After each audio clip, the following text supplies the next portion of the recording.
J'attendais vraiment de la pédagogie, tu vois, j'attendais des vérités. Je voulais du mentorat, tu vois, en me disant voilà, mais il faut faire comme ça. J'ai vu un mec se faire déboîter un coup d'exprès pour gagner un combat alors qu'il dominait vraiment, etc. Et je suis parti faire de la boxe thaï, parce que je me suis dit, tu vois, quitte à ce que ce soit dangereux, Physique. autant aller faire Ouais. le combat total de l'époque, quoi. Il m'envoie une grosse mandale derrière la nuque, blatch, comme ça. Il fait voilà, maintenant tu connais la bonne distance et tu t'en rappelleras toute ta vie. Ici, je donne la voix à celles et ceux qui font vivre les arts martiaux au quotidien. Sans ces fourmis ouvrières, pas de club, pas de fédération. Leur parcours, leur passion, leur vision, c'est ce que je te propose de découvrir ici avec Imagine Arts. Et bonjour à tous et bienvenue pour cette nouvelle émission, d'accord, sur la parole aux pratiquants. Et cette fois-ci, je reçois un ami, François Guerreri, un expert en arts martiaux philippin, un ami du WT Rapilon.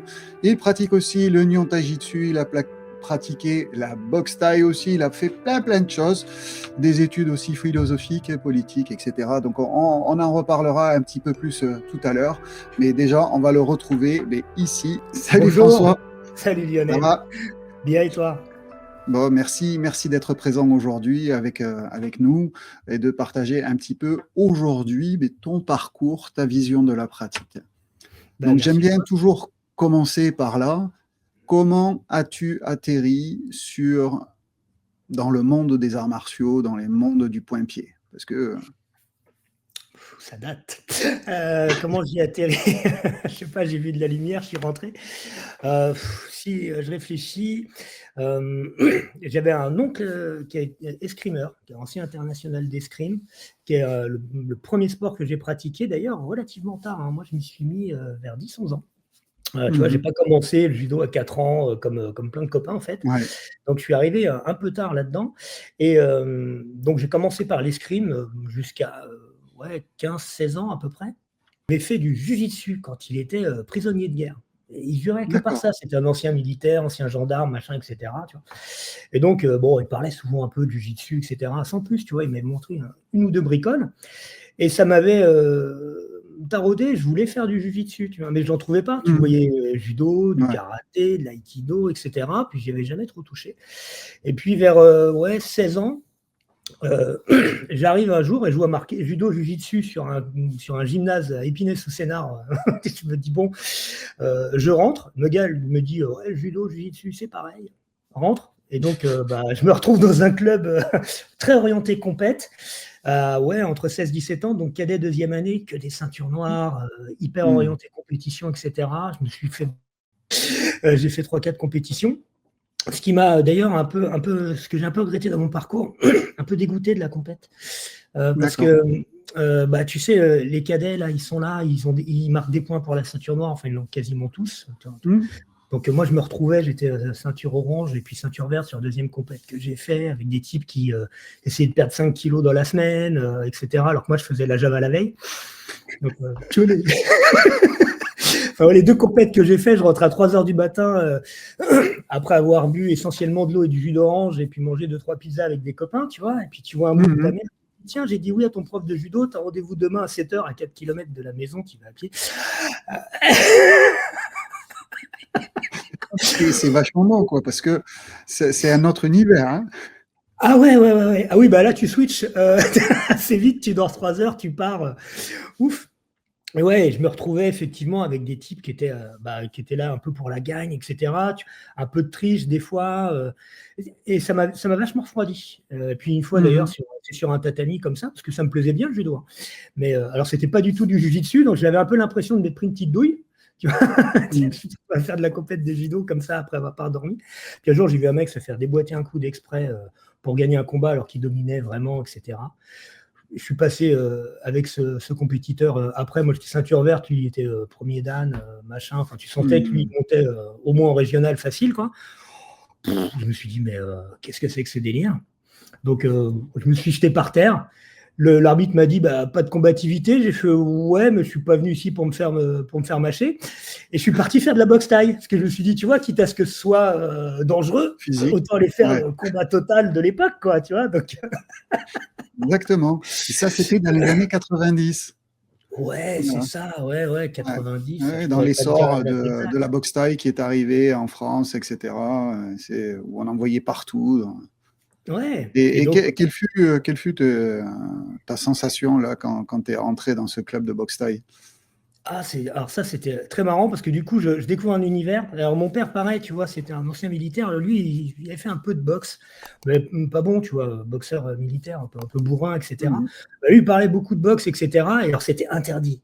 Ma grand-mère, ma mère, tu lui dis non, va pas faire de boxe, tu vas te faire exploser la tronche, le nez Mmh. cassé, blablabla. Bla, bla, bla. Donc, c'était un peu le truc, tu sais, Les euh, tabous, ouais. le fameux ouais, tabou, etc. Puis bon, bah, là, je commençais à être un peu plus grand, tu vois, 17 ans, c'est moi qui gérais un peu mes inscriptions au club, etc. Donc, je vais à la boxe taille en me disant, voilà, tu vois, après cette expérience au judo, enfin, c'est plus la compétition, c'est pas le judo en tant que tel. Je me dis, bon, Mmh. bah, effectivement, je vais vers le combat total, le kumité, Mmh.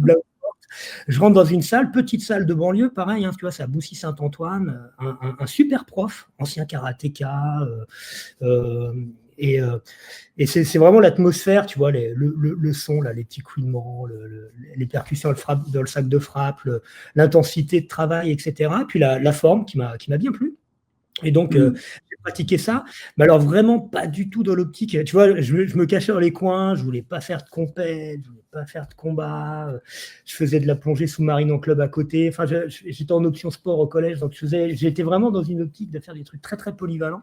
Et je voulais surtout pas faire de compète parce que ça m'intéressait pas en fait. Je trouvais, tu vois, que Mmh. c'était le miroir aux alouettes, machin, etc.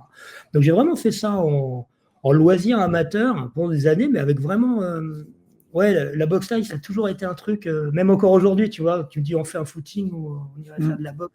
Je suis trop vieux pour faire ça maintenant. Mmh. Les genoux usés.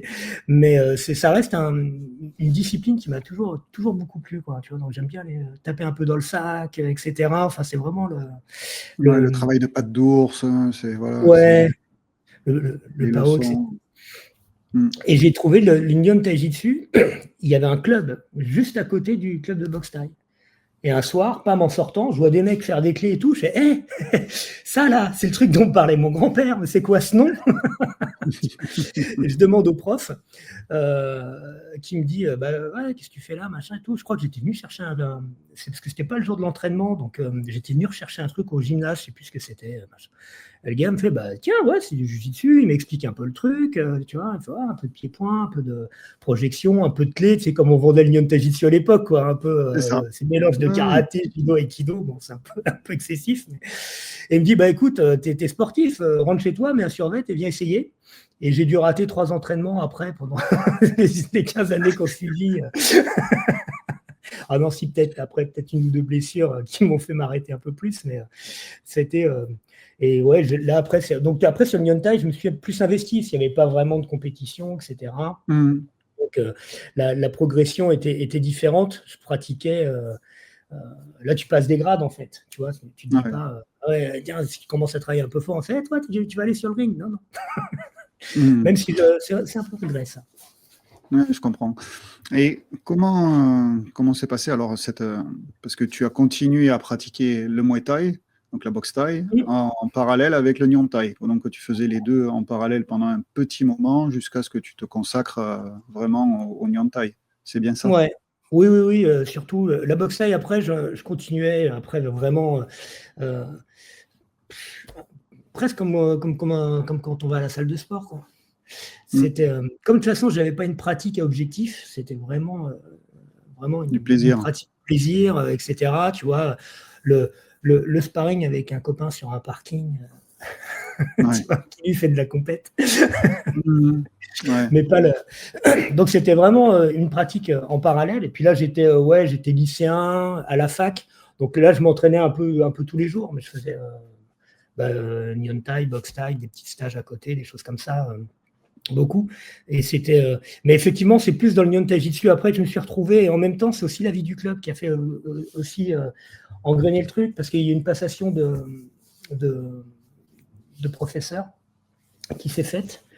Et je suis devenu assistant, tu sais, après quand tu es ceinture bleu marron, tu fais un peu les échauffements, un prof Mmh. qui vient pas, son remplaçant qui est pas là, etc. Donc tu lances le cours. J'ai dû passer la ceinture noire le diff pour filer un coup de main, etc. Et c'est aussi ça qui m'a Mmh. fait comment bien enclenché à ce niveau-là, commencer à prendre un petit peu de responsabilité, enseigner un peu, ce que je faisais pas, tu vois, au club de boxe thaï. Au début, on avait un prof, je crois il s'appelait Nicolas Kucheravenko pendant 2-3 ans. Puis à un moment, il y a un certain Kongsak qui s'est pointé à la salle de Bussy, tu vois. Tu fais pas les échauffements, tu donnes pas de conseils aux gens. Tu vois. Ouais, non, ça va. Ça va. Si vous ne connaissez pas, allez chercher. Voilà. Voilà. On écoute et on fait. Ouais. Bah, sachant que tu sais, moi j'avais une anecdote, je la raconte souvent, mais c'est la première fois que Kongsa qui s'est pointé au club, tu vois. Donc, tout le monde le regarde. C'était une star à l'époque au Muay Thai, quoi. Il était, je sais pas combien de fois champion du monde. Ouais. Et moi, j'étais en train de. J'avais pas pu pratiquer pendant 2-3 mois. Donc, tu reprends. Bon, rétrospectivement, avec les années, j'étais beaucoup plus en forme. J'avais l'impression d'être, tu sais, de ne pas avoir la condition. J'avais pas de souffle. J'étais tout cramé. J'étais en train de travailler au sac. Et bon, il y a con, tu sais, il passe, il fait ses trucs, il donne des conseils et tout. Puis d'un seul coup, il se pointe. Il vient me dire bonjour. Il fait, tu tournes avec moi, s'il te plaît? S'il te plaît. Et là, je me dis, mais qu'est-ce qui se passe? Tu devrais me traîner à ses pieds, maître, s'il te plaît, mais moi juste un jab pour voir. Et je me suis dit, merde, ça se trouve, il y avait un classe A dans le club. Je me dis, ça se trouve, il m'a confondu avec Cédric. C'est chaud. Le mec, il m'a donné une petite leçon, tu vois, tranquille. Et en fait, ouais, c'était vraiment étonnant. C'est que le gars, tu vois, des fois, il tournait, il te faisait faire un petit truc tout doux, hein, gentil. Ouais. Mais et du coup, tu vois, le gars, à un moment, il est là, j'essaye de tourner un peu, tu vois, je mets un petit coup, il fait oui, vas-y, enchaîne. À un moment, je me dis, bon, bah, de toute façon, c'est le champion du monde, quoi. Donc, je lui envoie un jab, plein pot, il le prend dans le nez, il ferme même pas les yeux, tu vois. Il me dit, ouais, enchaîne et tout. Je me suis dit, putain, je vais mourir. C'est à toi. C'était ma première rencontre avec Nounours. C'était marrant.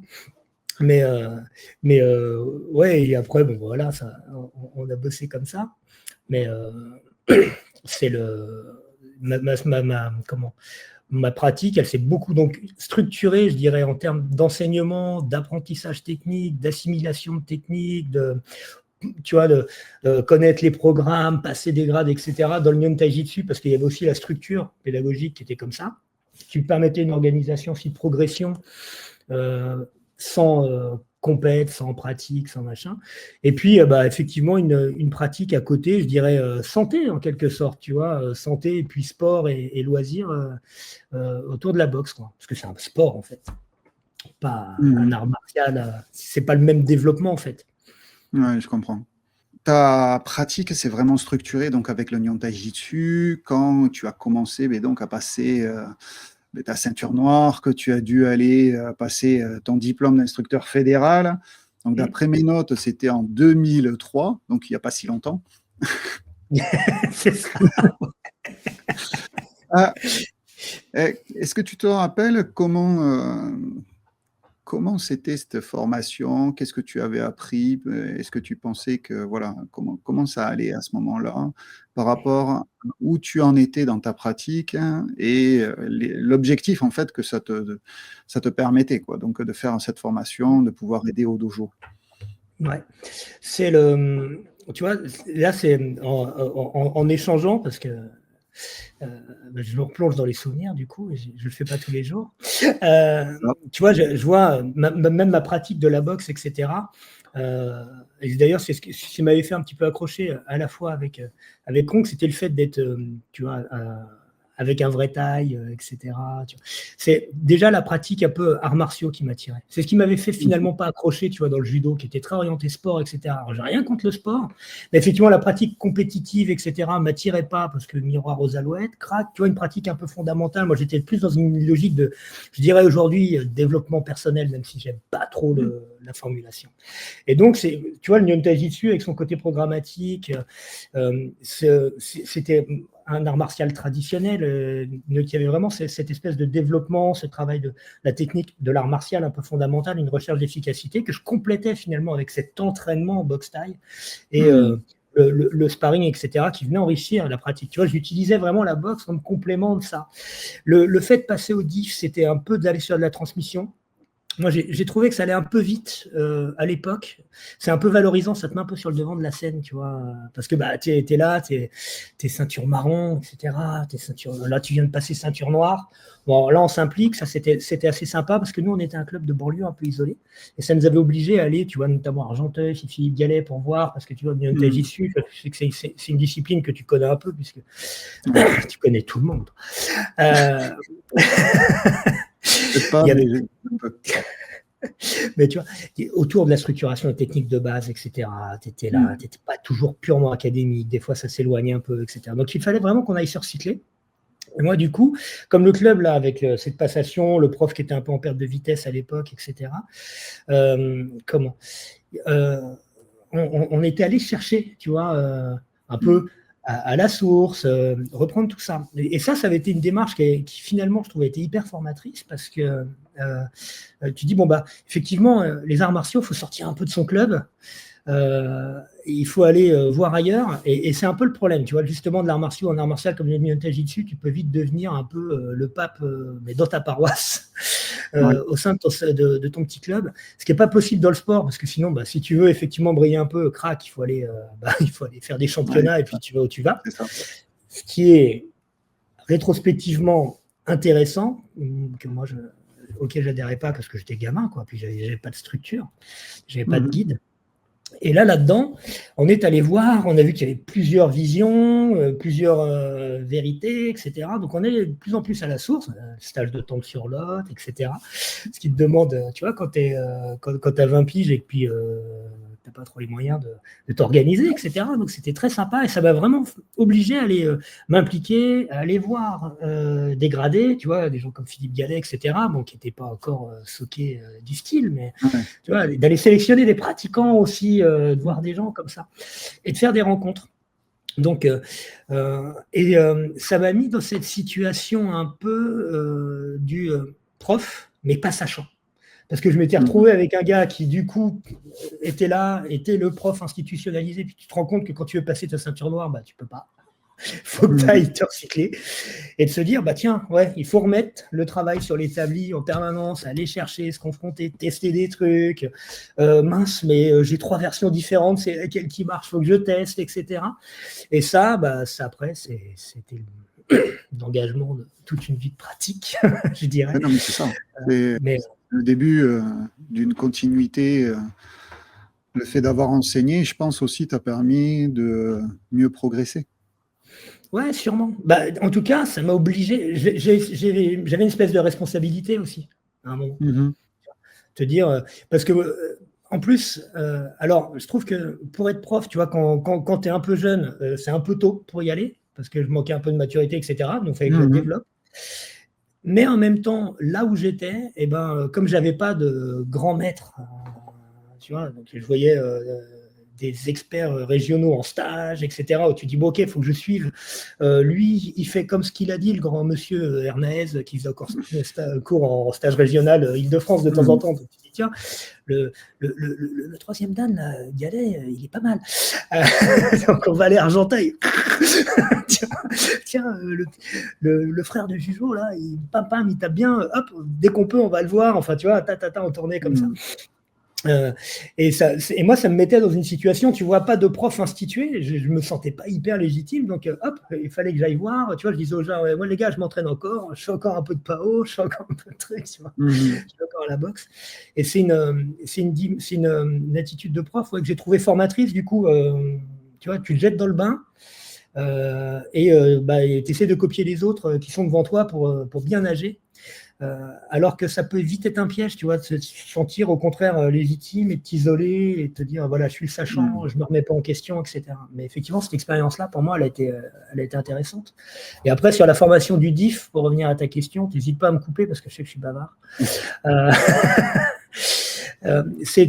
Moi, j'avais énormément d'attentes sur la technique d'enseignement. Parce que tu vois, on improvisait un peu les échauffements, donc moi je reprenais ce que je voyais à la boxe, machin, on glanait un peu les exercices à droite à gauche, et j'attendais vraiment de la pédagogie, tu vois, j'attendais des vérités, je voulais du mentorat, tu vois, en me disant voilà, l'échauffement c'est comme ça, un cours ça c'est comme ça, Et en fait, non, parce que moi, je l'ai passé en Nihon Taijitsu, on était deux du Nihon Taijitsu, c'était que des karatékas à côté, un gars du Nambudo, etc. Donc, c'était plus des échanges, pareil.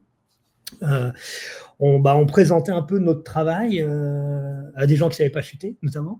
Donc, c'était c'était assez orienté à animation. Moi, j'ai préféré la formation au brevet d'État, que j'ai trouvé plus intéressante après. J'ai mis un bout de temps à aller le passer le BE après, parce que c'était des diplômes qui étaient voués à disparaître. Alors, comme moi, par ailleurs, je travaillais en insertion pro, je savais que c'était des diplômes qui étaient voués à changer. Donc, je m'étais dit, je vais attendre que les nouveaux diplômes arrivent. Je ne vais pas passer un brevet d'État tout de suite. Et puis après, en fait, j'attendais, et puis quand j'ai vu ce que c'était les BPGE, je me suis dit, mais je vais jamais pouvoir passer un truc comme ça, il fallait 600 heures de pratique, je crois, etc. Je me suis dit, merde, oups, je vais passer le BE, genre la dernière année, je ne sais plus si c'est la dernière ou l'avant-dernière année, j'ai réussi à faire ça en cours du soir, etc. Et le brevet d'État, par contre, j'ai trouvé ça super intéressant, surtout le tronc commun. Le tronc commun, c'était le plus intéressant, ouais. Moi, j'ai que des souvenirs du tronc commun, en fait. Parce que on était avec des gens de la plongée, on prenait des exemples en athlétisme, etc., etc. Et là, ouais, j'ai trouvé ça vraiment beaucoup plus intéressant. Derrière. Non, les cours de péda, de physio, d'anat sont vraiment super intéressantes parce qu'elles sont polyvalentes. C'est l'utilisation du corps. Ouais. Et je trouve que c'est pour revenir, tu vois, aux formations d'IF, DAF, etc., du moins maintenant DAF, parce qu'à l'époque, ça n'existait absolument pas. Ouais.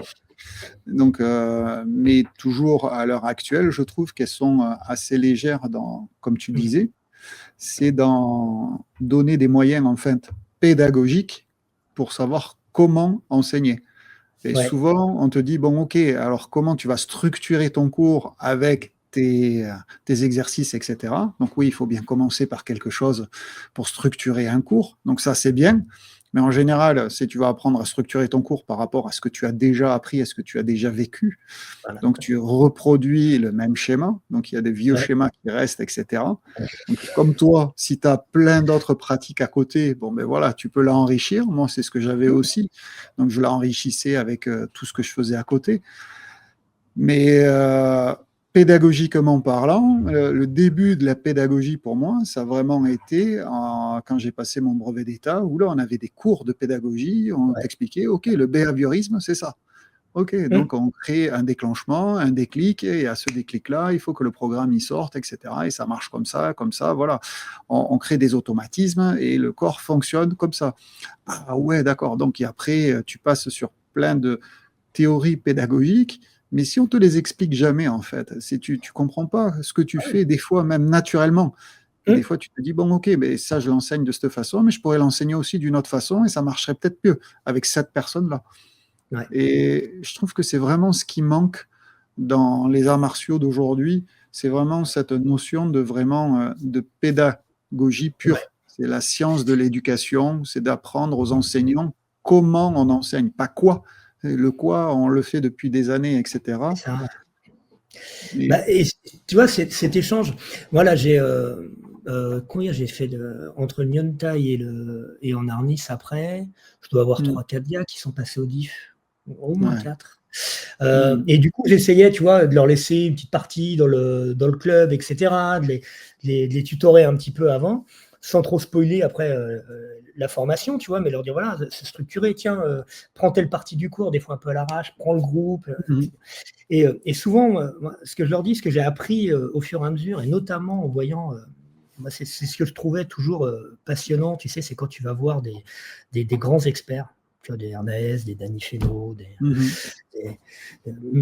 Washizu que tu vois en stage, des gens comme ça, pareil, des Philippe Gallet, c'est des mecs, t'es là des fois, alors surtout sur des techniques comme en Nihon Taijitsu, Jujitsu, tu sais, où tu as des clés, où c'est assez fin, tu vois, en quart de centimètre, placement, claque, la clé passe ou passe pas, etc. Donc souvent, ça pinaille énormément. Des fois, tu es là, tu cherches, tu donnes énormément de détails, etc. Et tu vois souvent le jeune prof, il est là, il délivre, il déverse même son niveau de sensation de premier, deuxième dan à un pauvre débutant qui sait à peine comment poser ses pieds et qui a encore un mouvement global. Il faut réussir à faire des allers-retours là-dessus.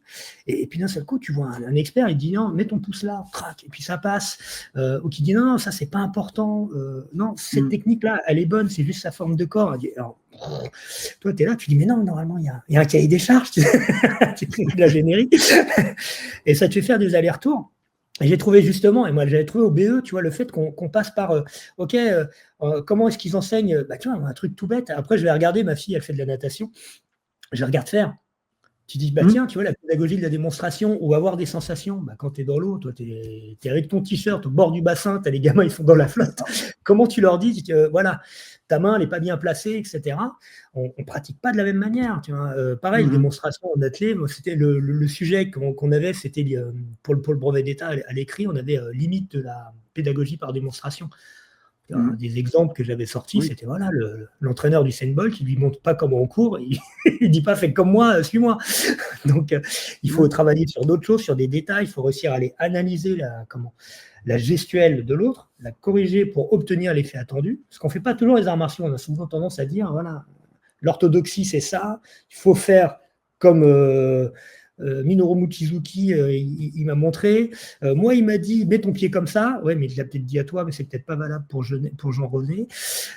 Et ça, j'ai trouvé ça passionnant parce qu'effectivement, il faut qu'on soit capable de s'adapter, d'adapter les explications, de se faire comprendre de l'autre parce que tu as des gens qui ont besoin de sensations, de sons, d'autres de mots, d'autres de visions pour imprégner un concept. De toucher, voilà. Donc, de ressentir. Et ça, dans la pratique de l'enseignement, je trouve ça super intéressant. Et quand tu l'abordes comme ça, pareil, prendre de la distance par rapport à ce qu'on fait.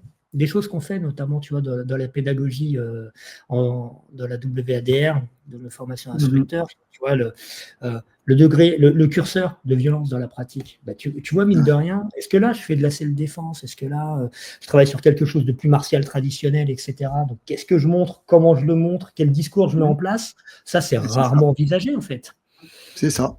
C'est ça. Ils parlent de la même façon que s'ils parlaient dans un travail de survie, ou dans un pays de non-droit, ou si tu es en train de dire, bon, tu es en train de rentrer de l'école, tu es un adolescent et tu te fais agresser et là, tu fais un truc où tu vas lui péter les cervicales. Mais tu peux pas avoir ce même discours parce que c'est pas du tout adapté déjà au public, à la législation et à plein de choses.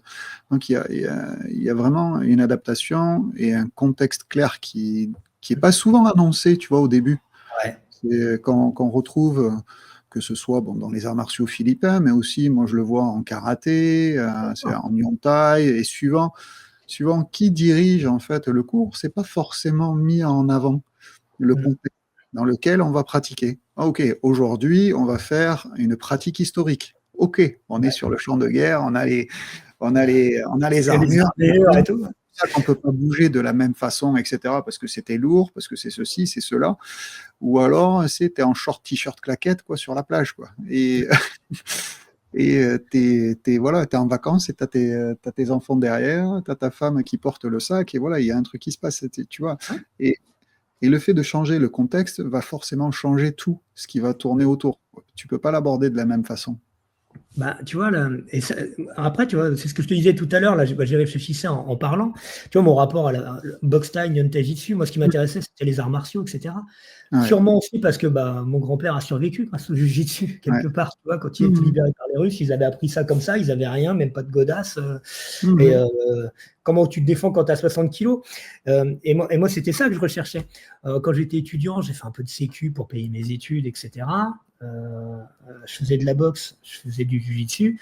Le jiu-jitsu était plus utile. Sur ta forme de corps, etc., tu génères pas les mêmes réponses, tu vois, même sur ta gestuelle. Et puis, tu sors pas quelqu'un de la même manière. Donc, quand tu le pousses violemment ou quand tu l'accompagnes et s'il pousse, il sent que c'est lui qui tombe, etc. Tu vois, tu arrives à faire des choses qui sont plus sympas. Et souvent, moi, je voyais ça et j'entendais ça au DIF, tu vois. On avait des gars là qui avaient fait du kyoku, on avait des mecs qui faisaient du karaté compète, du karaté tradit. Non, moi, c'est du karaté traditionnel, la compétition, le jeu, ça m'intéresse pas. La pédagogie enfant, je veux pas. Quand tu es au DIF, tu vois, dans les années 90, tu souffres si tu veux pas faire de pédagogie enfant. Comment et le discours. à l'époque, je l'entendais, tu vois, je sentais qu'il y avait des dilemmes dans les arts martiaux. Et puis après, au fur et à mesure, avec la pratique, en faisant plusieurs choses, tu te dis, mais en fait, les arts martiaux, il y a tout dedans. Alors Mhm. effectivement, si tu es dans un club orienté très karaté, bah, tu vois, tu fais du Kyokushinkai, oui, c'est le combat, c'est la dureté, etc., etc. Mais tu peux descendre le Kyokushinkai pour aller faire des cours aux enfants, si tu veux, sans qu'ils aillent se détruire. Ça t'enlève rien, c'est juste que tu vas descendre le degré, et puis tu vas amener les Mhm. gens au fur et à mesure où ils veulent. Oui, Et et puis tu vois, j'en profite pour, si vous voulez voir, si vous avez Royama Sensei au Japon, qui est un très grand karatéka en Kyokushin, et qui donne plein de cours en fait que vous pouvez retrouver en ligne, c'est avec les enfants. Et c'est les cours de Kyokushin, avec ouais, des enfants. Et c'est super bien fait, il fait ça super bien. Donc après, bon, il a des gars qui combattent dans plein de systèmes, etc. Mais c'est adapté complètement au public. Donc il y a vraiment une évolution, quoi. ouais. Ouais, c'est ça, tu as vraiment cette dimension dans l'art martial, et je trouve et c'est ça que j'avais trouvé extrêmement intéressant, qui m'avait permis de structurer. Après, tu as des écoles, tu vois, comme le Nyon Tajitsu, par exemple, le degré de violence, il est calé directement dans la. Tu prends les premières pages du bouquin, il dit, voilà, comment? C'est un art martial de self-défense, défense Mm. proportionnée, on ne détruit pas l'adversaire, et on se met au niveau. Donc c'est dit d'entrée de jeu. Alors, Mhm. tu es obligé de réfléchir un peu au degré de violence, mais finalement, tu es déjà dans un contexte qui est cadré. Quand après, tu vas faire de l'arnis, et d'un seul coup, tu dis, tu vois, moi, au tout début, je me suis dit, ouais, combat couteau contre couteau, ok, je pratique, ouais, ok, lame vivante, ok, je pratique, peut-être pas enseigner ça, quoi. Parce que pas Mhm. hyper à l'aise au début, enfin, tu te poses des questions. Et Bien sûr, effectivement, hein. ouais, quand tu mets le contexte, tu vois, moi, un truc après que j'ai fait, j'ai donné plusieurs formations à des éducateurs dans des IMO qui Mhm. travaillent avec les autistes. Et j'ai élaboré tout un ensemble, tout un programme en fait d'intervention. Après, j'essaie enfin, je tâche d'individualiser au maximum pour que les gens ils sont au boulot, donc qu'ils puissent, en fonction des situations, de leur environnement de travail, des obstacles qu'il y a, des situations auxquelles ils sont confrontés, avoir des réponses non violentes. En fait, l'objectif de ce genre de formation, c'est vraiment d'apprendre aux éducateurs qui ont affaire à des autistes qui les mordent, qui leur jettent des trucs à la Mhm. figure, qui n'ont aucune inhibition de la violence, non pas parce qu'ils sont violents, mais parce qu'ils sont en trouble. Comment les Mhm. contrôler sans risquer de trop se blesser, ils se prennent des coups, hein, et sans être maltraitants. Et donc, C'est tu vois, ça. d'avoir une réponse non violente, mais même en termes d'agressivité, en termes, tu vois, quand tu vas Ouais. De ceinturer quelqu'un, parole, ouais. tu vois, tout ce qui est, les, euh, les échanges toniques, etc., qu'on utilise beaucoup aux arts martiaux, notamment au jiu-jitsu, tu Mhm. vois, toutes les tensions qui vont transmettre et impliquer une réponse, même sans mettre directement de frappe, etc. Là, surtout que là, tu es face à des gens qui sont hyper réceptifs à ce genre de signaux. Et ben, Mais oui. d'arriver à travailler sur ça, c'était hyper intéressant. Et là, tu vois, Mhm. tu es sûr de la pédagogie, tu utilises l'art martial et tu le ramènes vraiment au degré zéro de c'est pas de Mhm. confrontation, Ah, oui, justement. mais complètement. Et Et tu en fais un outil. Tu en fais un ah ouais, outil. Un outil ce que ça a contemporain. toujours été. Ouais, ce que ça a Mhm. toujours été, en fait. C'est un outil à la base. C'est pour ça que c'est des waza, techniques. Ouais, ouais. C'est un outil à l'origine. Donc, c'est qui te permet, en fonction justement du contenu que tu mets et puis de ce que tu recherches dans cette pratique, tu vois, sur l'art martial traditionnel, etc., de te mettre dans une optique de développement personnel, etc., ou de te préparer à aller te battre à la machette, ce qui aujourd'hui nous arrive un peu moins quand même, heureusement. Mhm. C'est ça. Mais bon. Donc, aujourd'hui, tu es master, donc sixième degré de l'école Arnis Doubleterra-Pilon, donc avec Greg, JD et moi-même, on forme, on va dire, les quatre mousquetaires avec Dany qui est au-dessus pour fédérer l'Arnis Doubleterra-Pilon.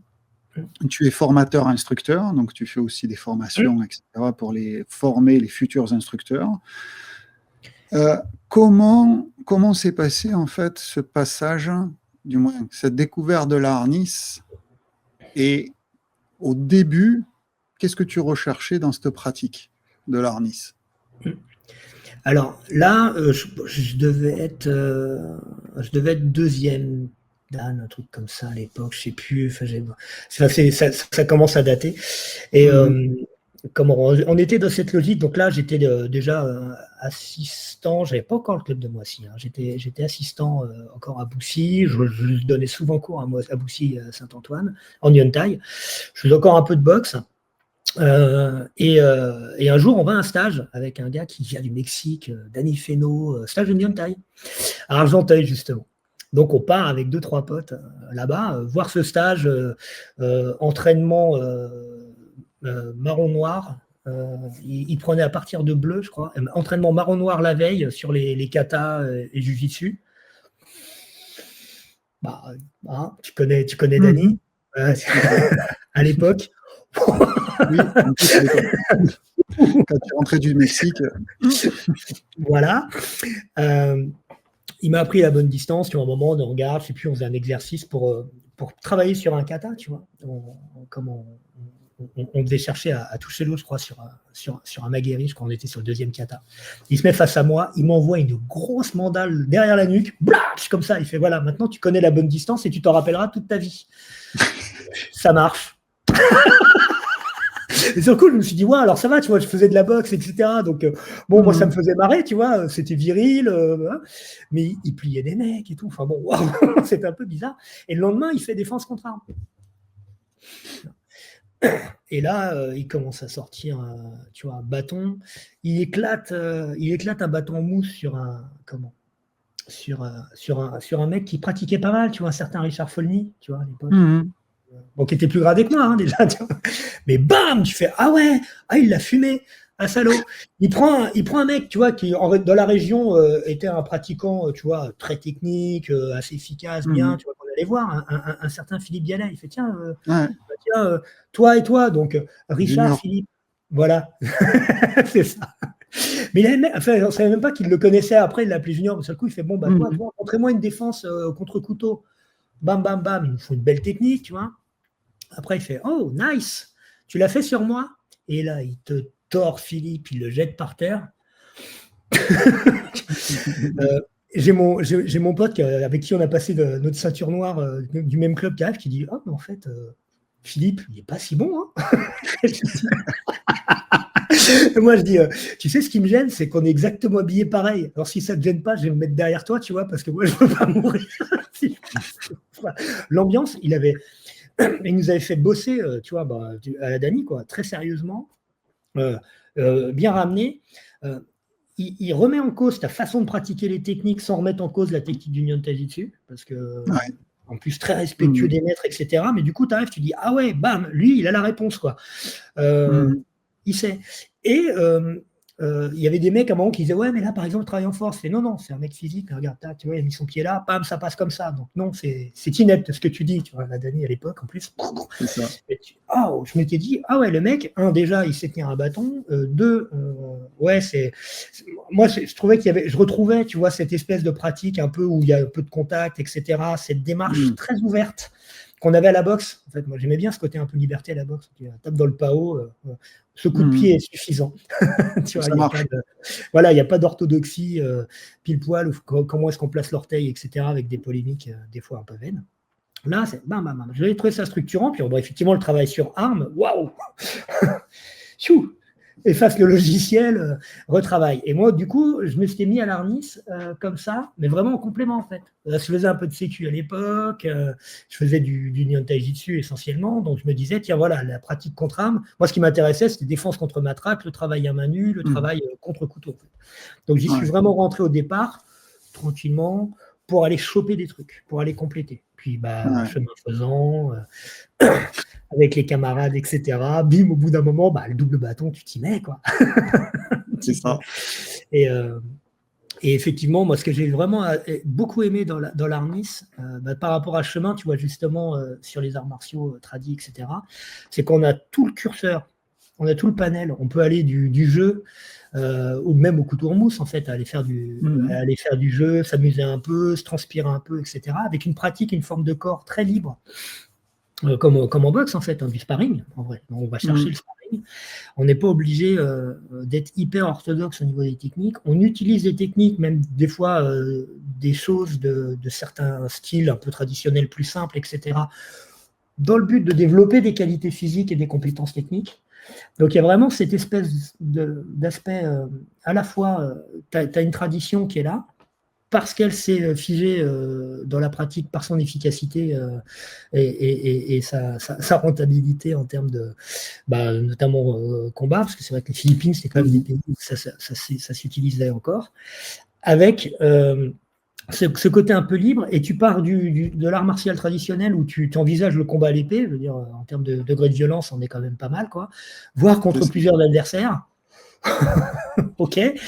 On peut même jouer un peu avec des couteaux en mousse, et du coup on est parfaitement à l'aise parce que on sait où on se situe dans le curseur, tu vois, il n'y a pas de fantasme, tu vois, où tu dirais je fais un art martial guerrier issu de la pratique des samouraïs, je fais du shambara.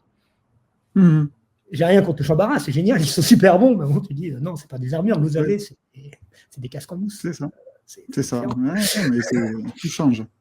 Ouais. C'est comme quand on pratique l'espada et daga, quoi. C'est pareil. C'est la pratique de l'épée et de la dague en même temps. Bon, ben voilà, tu te dis, bon, c'est pas contemporain du tout, quoi. C'est un travail historique, hein, donc tu te replaces dans un contexte historique de pratique et tu y restes, quoi. Tu te poses pas les problèmes qu'il y a aujourd'hui. Ah oui, mais dans la rue, mais non, c'est stérile, parce que on sait déjà qu'on pratique une pratique historique. Donc, c'est ça qui est vraiment bien dans l'Arnis, parce qu'il y a vraiment de la pratique ancienne, historique, et de la pratique très moderne, qui peut être très sportive, etc. Ouais. Et du coup, tu n'es pas tenté de transformer l'espada daga. Tu es sur une pratique historique. Tu ne vas pas te dire, ah, tiens, allez, je vais la changer parce que quand je fais des trucs en mousse, c'est différent, au baston daga. Je peux faire des désarmements avec le plat de la lame sur mon corps, oui. Ou désarmer avec les deux outils comme ça en faisant des nœuds quand c'est des épées et qu'on se tape dessus. Tu fais, moi, je ne joue pas. Non, après, c'est tout le problème, quoi. C'est quand tu essayes de transformer une pratique et son contexte avec sa vitesse et que tu t'entraînes avec des épées ou avec des dagues qui font 100 grammes chacune et que tu te dis, ah oui, mais bon, regarde, ça marche bien. Oui, mais prends une vraie épée avec une vraie dague qui tranche. Et tu vas vite te rendre compte, en fait, que le mouvement lui-même, en fait, il marche plus, quoi. Il marche plus de par l'arme en elle-même, quoi. Donc c'est comme quand si tu fais que tu joues au katana, voilà, et tu joues au samouraï, mais avec un sabre, tu sais, en plastique, etc. En plastique, ouais. L'essence, et après, tu en prends un vrai, quoi. Ouais. Et puis, bam, tu te le plantes dans le tibia, c'est con. Et ça change beaucoup de choses, en fait. Tu te rends compte qu'il y a beaucoup de choses, en fait, qui sont pas transférables. Et tu peux pas les passer d'un contexte à un autre. Et ça, c'est ce qui est vraiment intéressant. Et donc, pour revenir à notre histoire pour toi, comment tu as abordé au fur et à mesure le Nyon Tajitsu et l'Arnis, vraiment, parce que tu gardes toujours un petit peu la boxe thaï, donc c'est vraiment le côté ludique, etc., que tu as gardé. Tu gardes toujours un petit peu, que tu aimes bien, et voilà, et ça fait partie de toi, donc c'est cool. Mais vraiment, dans les pratiques pure, on va dire martiale, on va dire d'école. On a le Nyon Tajitsu d'un côté, on a l'Arnis de l'autre.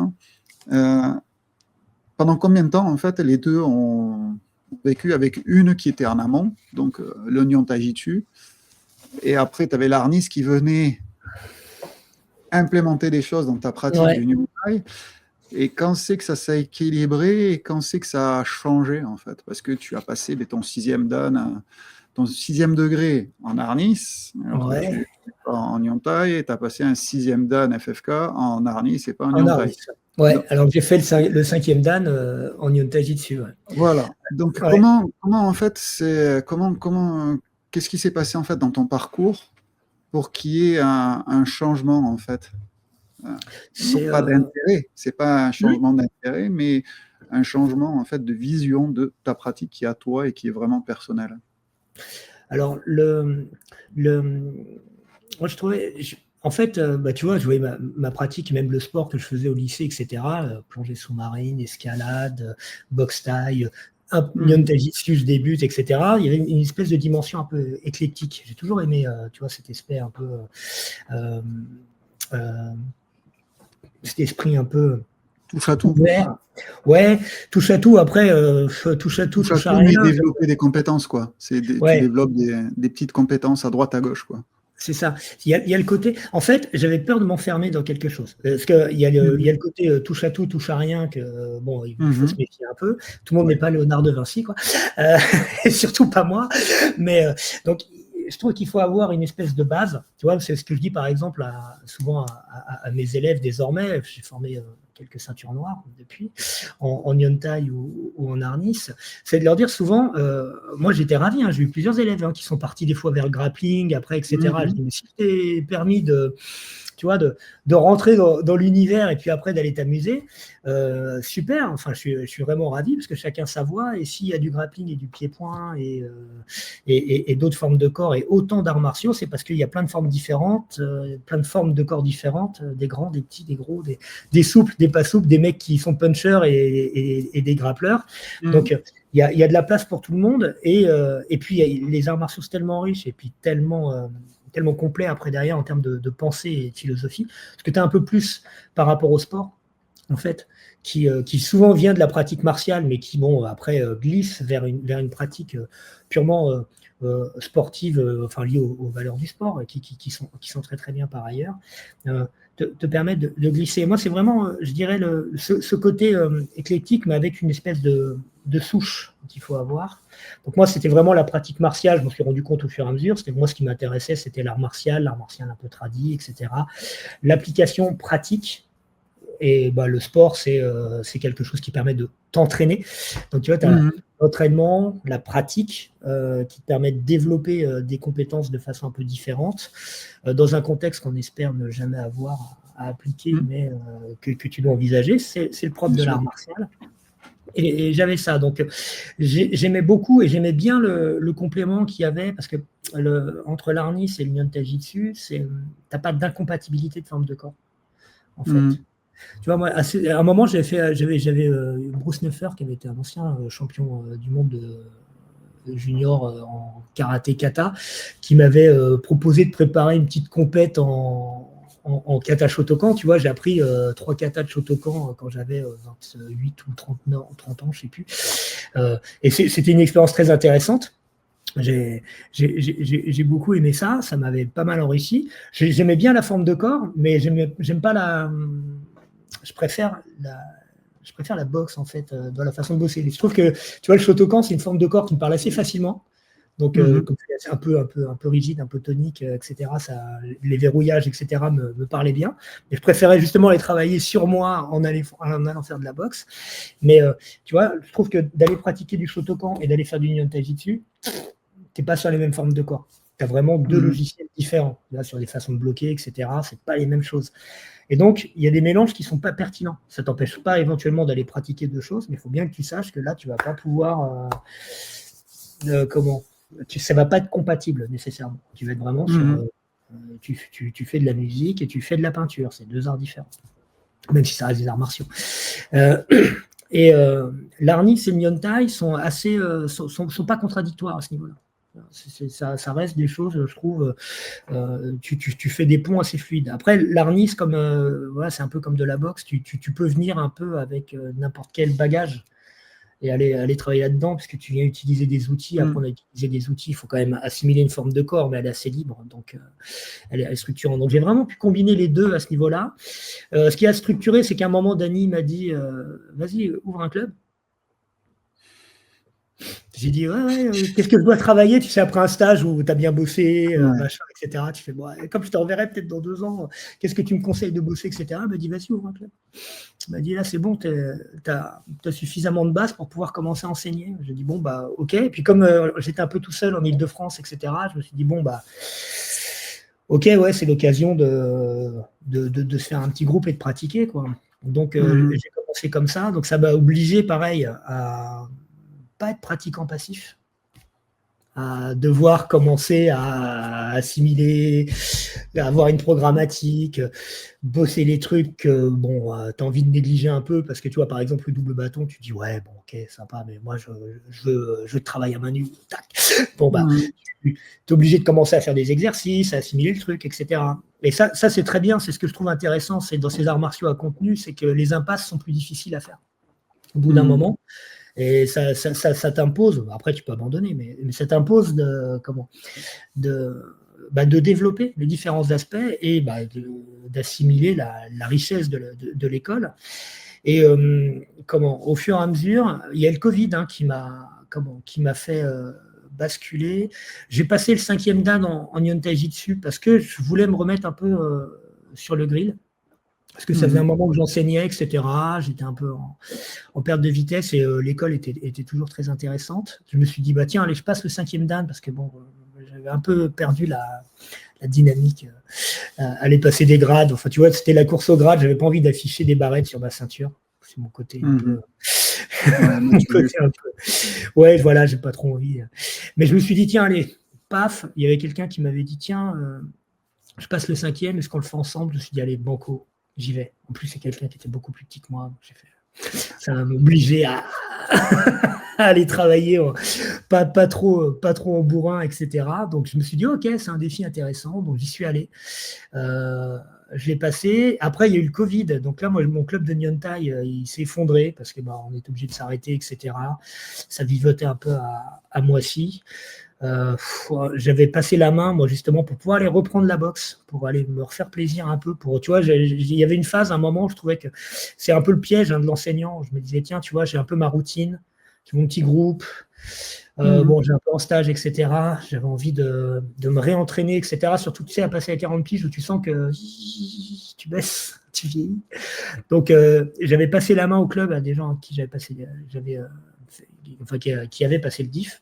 C'est eux qui ont passé l'examen quand même, faut pas déconner. Mhm.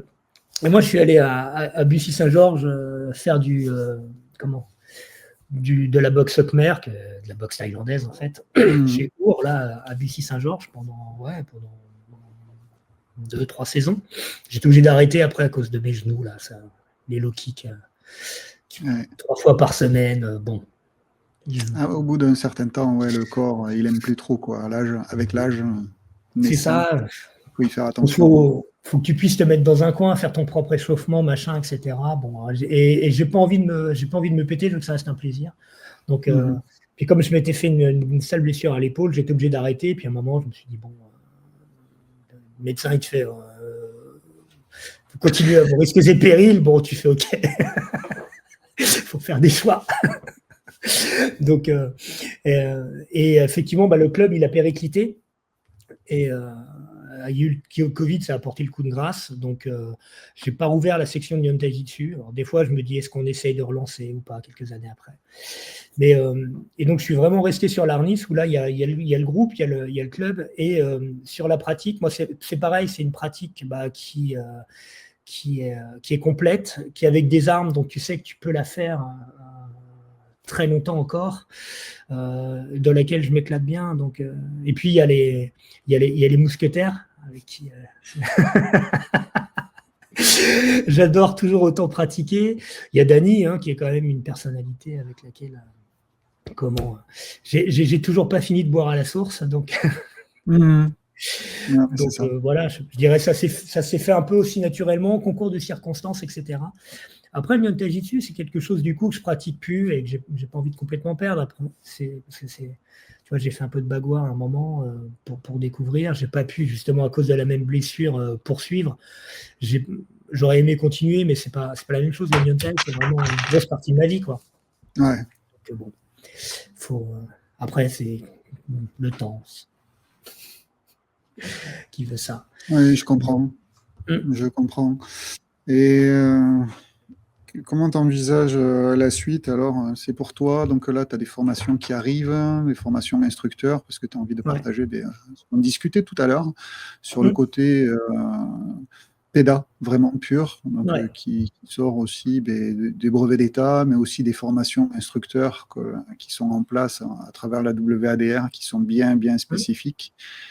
et qui amène vraiment des outils quoi, de pratique. Donc ça, c'était gros objectifs ici et après. Ouais. Bah, c'est ça, tu vois. Comme tu disais, pareil sur le cheminement. Là, tu vois, par exemple, pour le 6e Dan, j'ai vraiment hésité parce que je me suis dit, tiens, je me suis dit, si je me présente en Arnis, moi j'avais un peu peur de tomber sur des jurys AMCA qui, tu sais, Mhm. avec un petit a priori derrière, on se dit, il nous faut des 6e Dan, tu vois, les AMCA, il faut qu'on développe, etc. Et me dire après, bah tiens, tu vois, le grade, est-ce que tu l'as eu parce que tu étais en âge de te présenter ou est-ce que tu l'as eu parce que tu as fait une bonne démo, tu vois. Ouais, Donc, ouais. j'hésitais. Donc, je me suis dit, tu vois, un peu le 5e, c'était pareil, j'étais un peu entre les deux. Je me suis dit, tiens, allez, je vais me remettre sur le grill. Ça fait un moment qu'on ne m'a pas vu en stage Mhm. en Yuntai. Je vais aller me présenter devant les boss, paf, parce que là, je savais un peu qui j'allais avoir comme jury. Sur le 6e Dan, j'avais un peu cette appréhension-là. Mais bon, je me suis dit, ouais, il faut que je le présente, puis c'est ce que je pratique. Donc, je me suis dit, je vais présenter ce que je pratique. Alors, je suis allé au 6e. Bon, puis après, du coup, je me suis retrouvé face à un jury 100% karatéka, hein, Dominique Valera, Serge Sersati, Bernard Biditi. Tu dis, bon, bah, ok, voilà. Ils m'ont Mhm. questionné, donc pas l'impression qu'il y ait de complaisance particulière euh, par rapport à ça. Et c'était intéressant. Et c'est vrai que nous, là, en ce moment, au niveau de la WADR, on est là à tâcher de faire école. Les MCA sont des disciplines qu'il faut développer, etc. Et je me dis, bon, bah, faut essayer de participer à ça, effectivement. Donc, Mhm. tu vas former des instructeurs, essayer de laisser une petite trace pour pas que ça s'éteigne, tout simplement, parce que Mhm. c'est une très belle école qu'on a. Donc, voilà, j'essaie de participer au groupe en faisant des stages, en entretenant les pratiquants, en formant des instructeurs. Donc là, moi, tu vois, c'est pareil, j'ai Franck et Clément qui ont passé le DIF. Il y a Mhm. Arad, le club là, qui devrait le passer cette année aussi. L'idée, c'est de pouvoir effectivement participer à transmettre ces disciplines qui dépassent. Mais Donc, bien sûr. Mais c'est une des choses les plus importantes, tu vois, et parce que si on reprend dans le temps, on a commencé quasiment à peu près en même temps, et moi dans le sud et toi dans le nord. ouais, Et c'était il y a plus de 20, presque 20 ans. c'est ça. Mais dans 20 ans, aujourd'hui, dans 20 ans, ben, moi j'en aurai 70. Donc bon, c'est Ouais, maintenant en fait qu'on prépare la future génération en fait des hauts gradés. Et si on ne les prépare pas, ça c'est valable dans toutes les écoles, quoi. Il y a eh plein ben, d'écoles où il y a une transmission qui a été défaillante. Et quand le soquet ou le maître de l'école s'en va, ben, il n'y a plus personne derrière qui a reçu tout le savoir.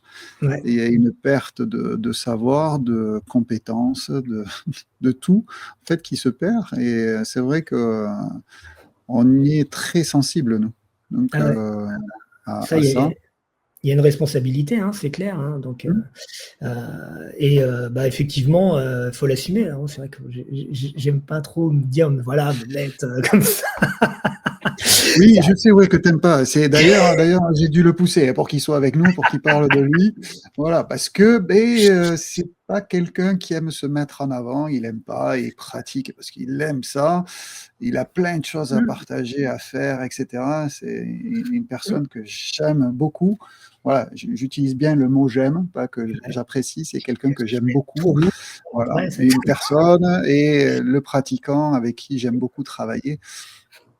Et c'est pour ça que je l'embêtais un petit peu pour qu'il vienne dans la parole aux pratiquants pour partager avec nous. Donc oui, c'est vrai que t'aimes pas te mettre en avant, mais c'est vrai que tu fais des efforts par rapport à ça, et notamment par rapport aux formations. tu Donc, sais, j'ai je failli pas te me rejoins. réveiller ce matin. Je fais, oh, j'ai oublié de charger l'ordinateur. Je fais, arrête tes conneries. Fais-le. Sois adulte un peu. Et du coup, je t'ai vu après, je suis bavard en plus, c'est atroce. Mais c'est vrai que, oui, ce que tu disais, effectivement, dans 20 ans, où est-ce qu'on est? Et ce serait vraiment dommage parce que moi, j'adore l'école, hein, le double thérapie, etc. C'était vraiment une découverte, etc. Même, c'est marrant parce que tu vois, le jiu-jitsu, moi, j'ai toujours été un contreur. Je suis un Mhm. contreur, hein, dans une approche combative. Donc effectivement, jiu-jitsu, vraiment, vraiment plus, ça me parlait bien. Hein. C'est pour ça que ça complétait bien aussi ma Mhm. pratique sportive à côté. Et l'Arnis, flot d'attaque continue pour submerger l'adversaire, le truc d'attaquant pur et dur. Au début, je me suis dit, ouais, bon, je pense pas que je vais briller dans ce truc-là, mais j'aime beaucoup ce qu'ils font, c'est vachement efficace, donc je vais chercher et prendre ce que j'ai à prendre. Et puis au fur et à mesure, ouais, cette école est tellement riche que, mince quoi, finalement, à un moment, je me suis retrouvé prof, etc. Et effectivement, faut pas que ça se perde parce que les arts martiaux philippins, d'une manière générale, sont très divers. Il y a plein de styles. La richesse, c'est comme les langues régionales. Je veux dire, tout ça, ce sont des univers à part entière. Il faut vraiment que ça se conserve et pas que ce soit écrasé par des disciplines qui finissent par tomber en déliquescence. Tu vois, les arts martiaux, on évoquait tout à l'heure le travail avec des vraies lames ou pas, shambara ou katana, mais mon grand-père, en tant que cadet de la garde et garde républicain à l'époque, des fois, il se moquait un peu de son fils en disant mais nous, tu sais, quand on apprenait au départ, on faisait les mouvements dans le vide avec des vraies épées, c'est pas pareil, machin, etc. Et tu vois, en une génération, 2-3 générations aujourd'hui, qui pratiquent avec des vraies lames l'escrime traditionnel qui a une histoire qui est pas anodine. Alors, on a des gens qui font des AMHE, etc., mais c'est hyper confidentiel et on a du mal à voir les sources aujourd'hui. Alors, des fois, moi, j'aimerais bien m'y intéresser, mais on ne peut pas tout faire, hein, c'est un peu dommage. Mais tu dis, voilà, je vois les gars, ils sont obligés de sortir des traités, etc., d'il y a 400 ans, essayer d'interpréter sur des gravures. Tu dis, c'est quand même dommage. Nous, on a des trucs, tu sais, quand tu regardes bien, comment, Jigoro Kano, c'est 2-3 générations, en fait, hein, quand on parle de pratique millénaire. Non, Kano, c'est très moderne. On est très moderne. Carrément. Donc, c'est Uechiba, l'aïkido, il a complètement changé après-guerre, parce que c'était pas du tout le même aïkido qu'il faisait avant-guerre, d'où les personnes qui, par exemple, ces élèves qui pratiquaient avec lui, qui sont devenus enseignants, mais avant-guerre, et ceux qui sont pratiqués avec lui après-guerre, c'est pas du tout la même pratique. Parce que ça a complètement changé, mais tous étaient pareils. C'est ceux qui s'entraînaient avec Minoru Mochizuki, c'est quand il avait la cinquantaine ou quand il était au précipice de sa vie, c'était pas la même chose, quoi. Ça évolue. Ça ne veut pas dire que ça perd en qualité ou quoi que ce soit. C'est juste une évolution naturelle des choses. Et que plus on s'éloigne d'une source réelle combative, d'application réelle, on va dire, comme il peut y avoir, et comme il y a pu y avoir il y a à peine une génération aux Philippines, où on est très proche en fait de cette source. Mais si on donne autant de temps qu'avec Kano, il y a plein de choses en fait qui vont changer avec le temps. Et donc, je pense que notre rôle, en tant qu'enseignant, faisant partie des cadres, c'est d'essayer de donner un maximum d'informations et de connaissances pour qu'il y ait un maximum de choses qui puissent perdurer à travers le temps. Ouais, tout à fait, hein. C'est vrai que c'est important parce que c'est très bien. Moi, je trouve que c'est un retour des choses. Tu vois, moi, ça m'a beaucoup apporté, les arts martiaux, c'est vraiment une partie de ma vie. Ça me fait marrer, tu vois, je te disais, quand j'ai fait les formations dans les IME, comme ça, de temps en temps, j'avais une petite auto-entreprise, etc. Et j'ai fait, à la fin du dossier de présentation du truc, j'avais fait un petit CV martial.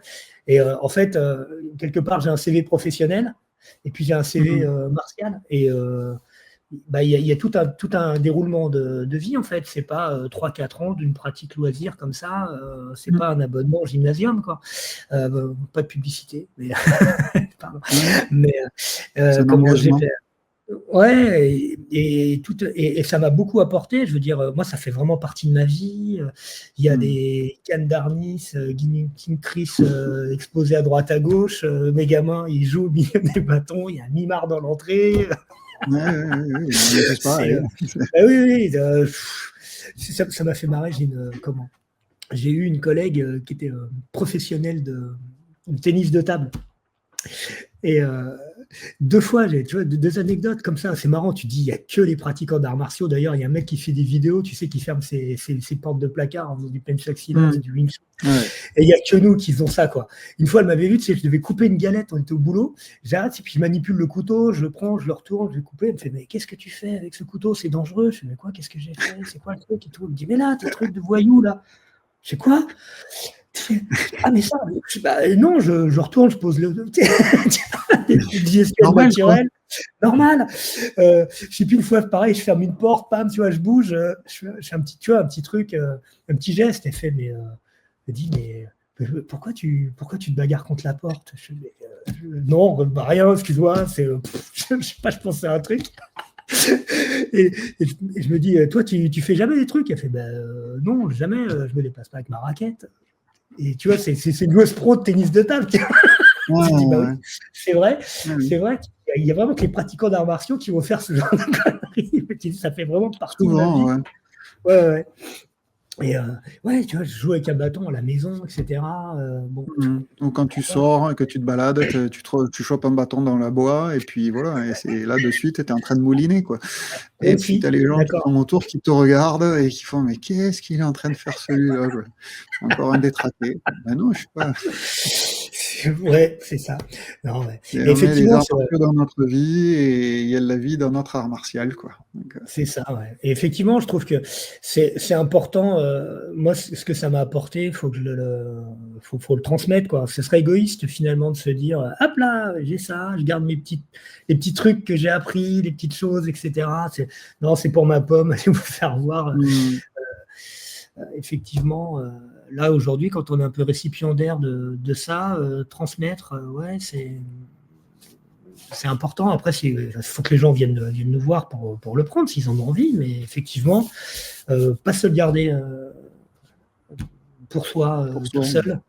Ouais, transmettre à un moment. Je pense que ça fait partie, effectivement, c'est l'aller-retour, quoi. Ouais. Quand la nappe phréatique est pleine, on a une source puis une rivière, quoi. Donc, je suis pas sûr d'être plein, mais en tout cas. Ouais. Au faut- moins, en tout cas, tu sais que tu peux donner quoi à boire à beaucoup de gens, quoi. Ouais, donc voilà, c'est essayer de former. Puis effectivement, c'est ça, quand on a les élèves qui viennent, qui demandent, enfin, moi je prends toujours ça comme un honneur, en fait. Tu sais, des gens qui viennent te voir en stage ou qui viennent à ton cours. Je vois, mon club à Moissy-Cramayel, on est paumé au fin fond de la banlieue. J'ai des gars, des fois, qui viennent de Paris pour prendre un cours le mercredi soir à 20h30, quoi. Enfin, tu vois, c'est une responsabilité, enfin, à un moment, de dire, je donne tout ce que je peux, quoi. À mon modeste niveau, mais vraiment, parce que c'est important, en fait. Tu vois. Donc, c'est super important, ouais, de reconnaître que sans eux, toi, tu serais pas là et que c'est une responsabilité aussi de leur transmettre comme toi, on t'a transmis et que on fait partie, quoi, d'une chaîne. Moi, il y ouais. avait vraiment l'image, tu sais, de la chaîne et que toi, tu es juste un maillon et tu n'es pas le dernier maillon, quoi. Donc, il ne faut pas que tu sois le dernier maillon, quoi. Il faut que la chaîne, elle continue et donc, tu dois faire en sorte que la personne d'après puisse prendre la suite, quoi. Et on ne sait pas qui c'est. Non. Donc, il faut former tout le monde. C'est ça, bah ouais, parce que la vie, tout ça, ça peut bouger très très vite. Donc effectivement, ouais, faut former tout le monde.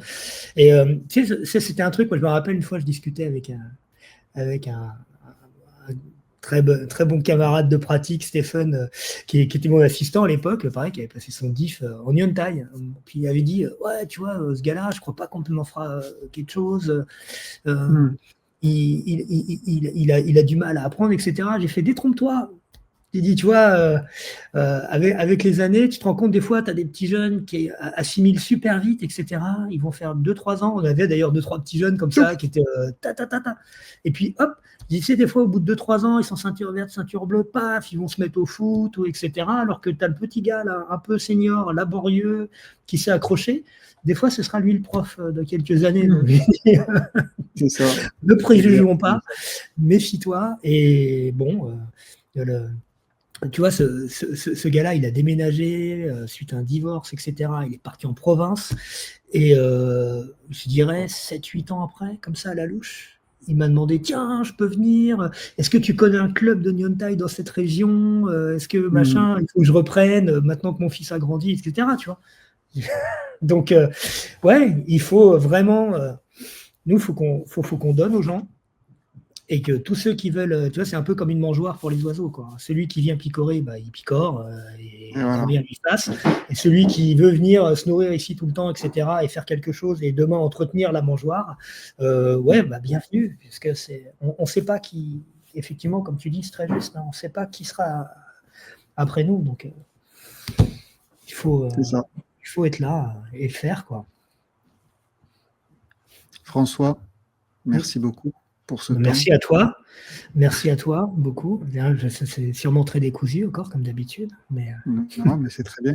Moi, ce que je vous invite, c'est d'aller à sa rencontre, d'accord? Il est dans la région parisienne, il fait des stages, des formations. Si vous êtes instructeur, et allez faire la formation instructeur, même si vous n'êtes pas un instructeur d'arts martiaux philippins, vous apprendrez oui. sur, d'accord, la pédagogie. C'est pas juste pour les arts martiaux philippins. C'est là le gros avantage.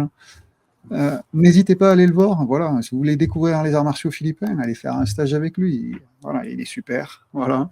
C'est Merci. Donc, n'hésitez pas vraiment. Donc, je laisse les liens juste en dessous. Donc, n'hésitez pas à aller à sa rencontre. C'est quelqu'un de formidable.